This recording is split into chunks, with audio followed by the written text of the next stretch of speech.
साथियों, बात है शुरुआत की वर्ष 1776 की। जर्मनी के अंदर बावरिया नाम की एक जगह हुआ करती थी। वहां पर एक इंग्लोस्ताद यूनिवर्सिटी के प्रोफेसर थे जिनका नाम था एडम विशॉप। उन्होंने अपने कुछ स्टूडेंट्स के साथ मिलकर इसको एस्टैब्लिश किया। कई रिकॉर्ड्स के अंदर उनके इन स्टूडेंट्स की संख्या 4 बताई गई। कहते हैं कि प्रोफेसर एडम विशॉप ने अपने स्टूडेंट्स से इस समूह को हमेशा गुप्त रखने की बात कही और उनके स्टूडेंट्स ने उनकी इस बात को स्वीकार भी किया। इस तरह अपने 4 छात्रों के साथ मिलकर प्रोफेसर एडम विशॉप एक खुफिया एजेंसी की स्थापना करते हैं जिसका नाम रखा गया ऑर्डर ऑफ इल्यूमिनाटी। लेकिन यही नाम क्यों? इसका भी एक कारण है। असल में इल्यूमिनाटी एक लैटिन भाषा का शब्द है। इल्यूमिनेटस इसका प्लूरल है, यानी कि बहुवचन है। इल्यूमिनेटस का अर्थ होता है प्रबुद्ध या फिर ज्ञान से भरे हुए विशेष लोग। इस शब्द में इल्यूमिनाटी का अर्थ आता है कि बहुत ही ज्ञानी और विशिष्ट लोगों का कोई समूह है। अब यहां दूसरा सवाल आता है कि उन्होंने इस समूह को स्थापित क्यों किया? बड़ा सवाल है। अगर हम इस प्रश्न का उत्तर प्रोफेसर एडम के नजरिए से जानने की कोशिशें करें तो पता चलता है कि उन्होंने रेडिकल सोसाइटी को खत्म करने और सबको बराबरी का हक दिलाने के लिए शुरू किया था। प्रोफेसर एडम्स का मानना यह था कि लोग कैथोलिक सोच और चर्च के नियम कानूनों के चलते अपनी जिंदगी खुलकर नहीं जी पा रहे हैं। वह चाहते थे कि लोग धार्मिक नियम कानूनों, अंधविश्वास और रूढ़िवादी सोच से निकलकर अच्छा जीवन जिए, सबको समानता का अधिकार मिले और समाज को शिक्षित बनाया जाए। और जब प्रोफेसर एडम ने इस खुफिया एजेंसी की शुरुआत की तो जर्मन के शिक्षित लोगों का इसे समर्थन मिलना भी शुरू हुआ। धीरे धीरे सोसाइटी के लॉयर, डॉक्टर, टीचर्स जो कि थोड़े बहुत पावरफुल लोग थे इस समूह से जुड़ने लगे। लेकिन कुछ साल बाद ही बावरिया के प्रशासन को इस खुफिया समूह की भनक लग गई और बावरिया के प्रशासन को इस खुफिया एजेंसी से जुड़े लोगों के विचार अपने साम्राज्य के अस्तित्व के लिए खतरे की घंटी लगने लगे।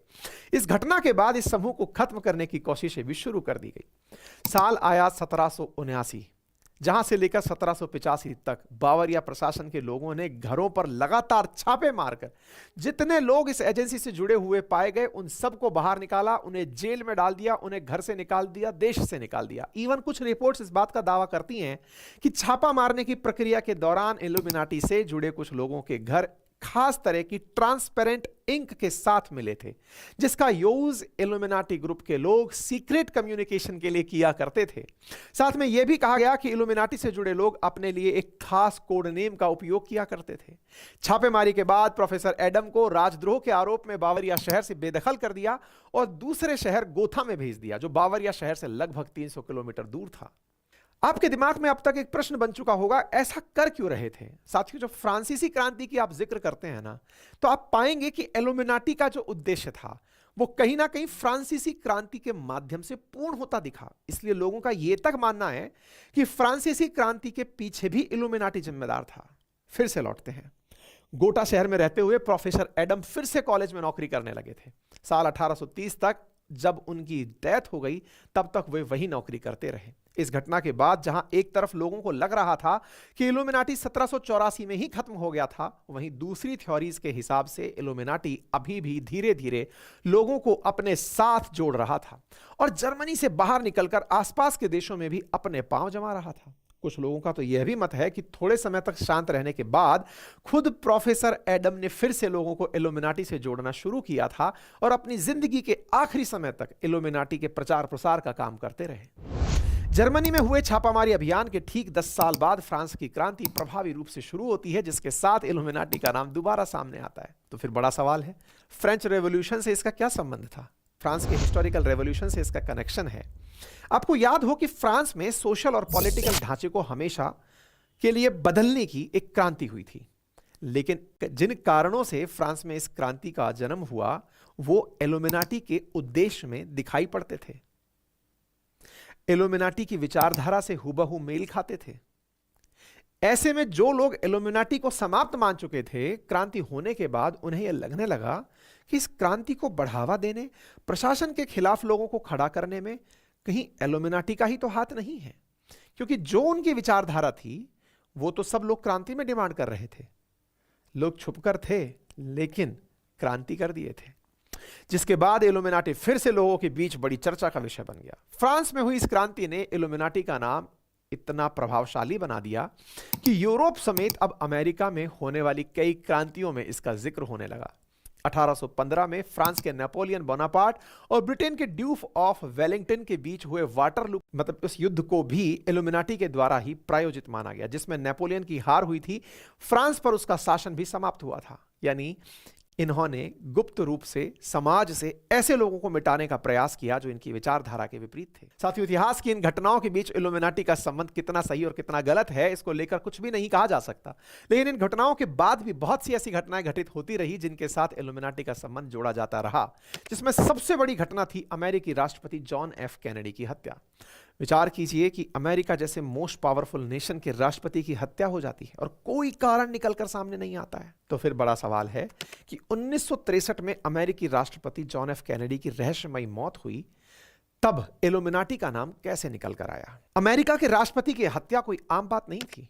इसको लेकर के द बबुक्का लेडी के नाम से एक बहुत ही फेमस थ्योरी भी प्रचलित हुई, जिसमें कुछ लोगों का कहना था कि जिस समय कैनेडी की हत्या हुई उस दौरान उनके आसपास एक महिला थी जिसके हाथ में कैमरे की तरह दिखने वाली बंदूक थी।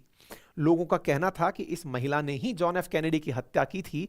इसका संबंध इल्यूमिनाटी खुफिया एजेंसी से था। यह भी दावा किया जाता है कि कैनेडी की हत्या के बाद उस महिला को फिर से कभी दोबारा नहीं देखा गया और ना ही कैनेडी के हत्यारों का कुछ पता चल सका। हालांकि जॉन एफ कैनेडी की इस हत्या के लिए अमेरिकी खुफिया एजेंसी CIA, FBI के साथ रूस की खुफिया एजेंसीज पर भी जांच की गई। इस घटना के बाद इल्यूमिनाटी से जुड़ी ऐसी ही एक और घटना साल 2009 में तब घटी जब pop dancer pop king Michael Jackson की मिस्टीरियस डेथ हो जाती है। इसके पीछे भी इल्यूमिनाटी का हाथ होने की खबर थी। लोगों का कहना था कि माइकल जैक्सन ने पब्लिकली एक्सेप्ट कर लिया था कि वे इल्यूमिनाटी के सदस्य हैं, लेकिन इल्यूमिनाटी खुफिया एजेंसी के नियमों के अनुसार कोई भी मेंबर पब्लिक में इल्यूमिनाटी के साथ अपने संबंधों की बात नहीं कर सकता, जिसके लिए उनको मार दिया गया। हालांकि फॉरेंसिक रिपोर्ट्स में माइकल जैक्सन की मृत्यु का कारण ड्रग ओवरडोज बताया गया, लेकिन माइकल जैक्सन अकेले सेलिब्रिटी नहीं थे जिनको इल्यूमिनाटी का सदस्य बताया गया हो, क्योंकि कई कॉन्स्पिरेसी थ्योरीज ने यह दावा किया है कि विंस्टन चर्चिल, बुश का परिवार, बराक ओबामा सहित कई बड़े लोग इल्यूमिनाटी के सदस्य थे या हैं। इसके अलावा अमेरिकी सिंगर कैटी पेरी ने इस ग्रुप से जुड़े होने का दावा किया। लोगों का कहना है कि कैटी ने अपने कई म्यूजिकल एल्बम और अवार्ड नाइट परफॉर्म करने के दौरान इल्यूमिनाटी के त्रिकोण वाले चिन्हों को दिखाया। कैटी पेरी के साथ इस लिस्ट में Justin Bieber, Miley Cyrus, Madonna, Britney Spears, Lady Gaga, Kanye West और एमिनम जैसे आर्टिस्ट पर भी इस ग्रुप के साथ संबंध होने के आरोप लगते रहे हैं। कॉन्स्पिरेसी थ्योरीज की माने तो इल्यूमिनाटी आज भी हमारे बीच मौजूद है और उन्होंने अपने इस संगठन को नया नाम भी दिया है, द न्यू वर्ल्ड ऑर्डर। आज के समय इल्यूमिनाटी दुनिया को अलग अलग देशों में बांटकर नहीं देखता। इल्यूमिनाटी पूरी दुनिया को एक ही सिस्टम के नीचे लाना चाहता है, जिससे ये लोग सारी दुनिया को अपने हिसाब से चला सकें। अपने हिसाब से चलाने का मतलब है अपने रूल्स और रेगुलेशंस को सारी दुनिया के ऊपर लागू किया जा सके। और अपने इस मिशन को पूरा करने के लिए यह खुफिया एजेंसी पावरफुल लोगों को अपना मेंबर बनाती है, फिर उनके जरिए उनके फॉलोअर्स को प्रभावित करती है। साथियों, कॉन्स्पिरेसी थ्योरीज के इन बड़े बड़े दावों को जानने के बाद अब आपके मन में भी यही सवाल उठ रहा होगा कि इल्यूमिनाटी जैसी कोई खुफिया एजेंसी क्या सच में मौजूद है? तो इतिहास में हुई इन तमाम बड़ी घटनाओं में से एक दो घटनाओं में इनका हाथ होने का जिक्र होने से यह बिल्कुल भी साबित नहीं हो जाता कि यह दुनिया की खुफिया एजेंसी आज भी एक्टिव है। सच यह है कि लंबे समय तक इल्यूमिनाटी लोगों के बीच एक रहस्य बना हुआ था। बहुत सारे लोगों ने इसके ऊपर किताबें लिखी, बहुत सी हॉलीवुड मूवीज में इसका जिक्र भी बार बार होता रहा। हाँ, इस बात की पूरी संभावना है कि जब साल 1777 के आसपास इसकी शुरुआत हुई तो उसके बाद कुछ समय तक या फिर 20 से 30 साल तक ये एक्टिव रही हो, लेकिन इतने सालों बाद तक एक्टिव रहना, किसी को भी इस खुफिया एजेंसी के बारे में जानकारी ना होना, यह बड़ा ही असंभव सी बात है। हालांकि अभी भी लोगों का एक बहुत बड़ा समूह है जो इस बात को मानता है कि इल्यूमिनाटी आज भी एक्टिव है। खासतौर पर यूरोपीय देशों में इल्यूमिनाटी को लेकर आज भी लोगों में यह विश्वास है कि खुफिया एजेंसी आज भी मौजूद है, लेकिन दावों और कहानियों को एक किनारे रखकर इसे थोड़ा प्रैक्टिकल होकर समझने की कोशिश करते हैं। तो अगर आज भी यह समूह मौजूद है और वाकई में इतना ताकतवर है, तो दुनिया में जो हो रहा है वह सब इसकी मर्जी से ही हो रहा है। तो फिर इस समूह का मिशन कहा जा सकता है कि यह लोगों को धार्मिक कट्टरता, अंधविश्वास, धार्मिक राजनीति से बाहर निकालना चाहता है। तो इनका यह प्रभाव कहीं पर भी नजर क्यों नहीं आता? क्यों आज के समय में भी बहुत सारे देशों में धर्म के नाम पर कट्टरता अपने चरम पर है? क्यों बहुत सारे देशों में आज भी आतंकवाद से लोग पीड़ित हैं? क्यों मिडिल ईस्ट पूरी तरह से अशांत है? वहीं दूसरी ओर अमेरिका और चाइना जैसे देश कमजोर देशों को तबाह कर रहे हैं, तो कहां है ये इल्यूमिनाटी? और एक प्रकार से उनका शोषण ही कर रहे हैं। अब यह सवाल उठता है कि अगर इल्यूमिनाटी सच में है